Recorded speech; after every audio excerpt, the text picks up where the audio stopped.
दिनै बे जोंनि गोदानै सलायबाय थानाय बिटिआर बे बिटिआर सरकारनि नाजानायाव दिनै गोबां हाथियार गथायनाय हाबाफारि थांनाय समावबो नै दाखालिसो माबायावबो रायमानायाव जादों आरो दिनैबो जोंनि बेंटल चिरां डिस्ट्रिक्टनि सिङाव थानाय बेंटल बे फरेस्ट अफिस बे लांगोनायाव दिनै हाबाफारि लादों गोबां हाथियार जगायफैबाय आं बेखौनो खावलायनो लुबैदों जाय बिथांमोनहा सिखारिमोन जे दिनै जोंहा बिटिआर सरकारा जे बिटिआरनि मानगोनां चिफ प्रमद बर' बिथाङा जे दिनै रायजो राजाखौ बयखौबो खावलायदों जे सानफ्रोमबो जिबन हत्या खालामनानै न'खर संसारखौ सलायनो हाया आरो हाथियार दैयोब्ला मा जायो बेफोरनि मिनिंखौ मिथिहोनानै बा रायजो राजाखौ अनसुंथाइ होनानै 50,000 जे बिथांमोननो अनसुंथाइ होगोन जाहाथे बिथांमोनहा फिसा फिसौ दखान होनानै बायदिसिना दखान माबाफोर मोनसे 50,000जों न'खराव सोलिनो हानाय जाहाथे माबा मोनसे खालामनानै लायो बिनि थाखाय बिथां मानगोनां बिटिआरनि चिफ बिथाङा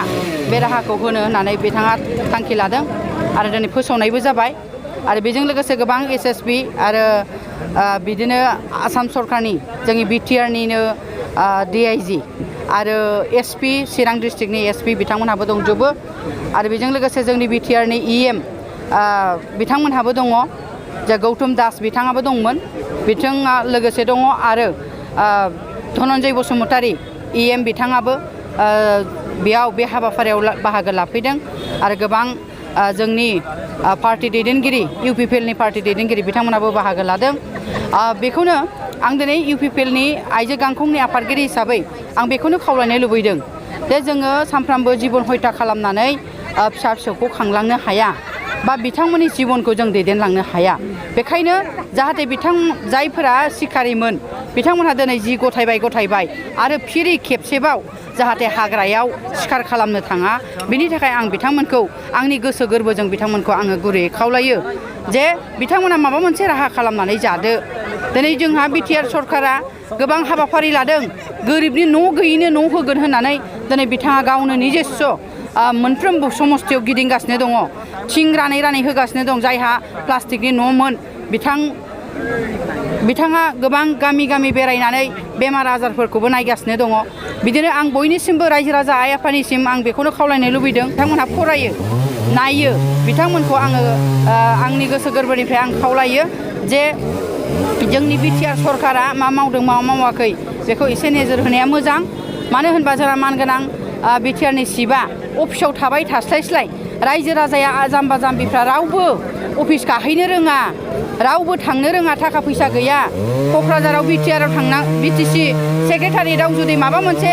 प्रब्लेमखौ लानानै थांनांगौबा थाखा फैसा नांगौ जानानै फैयो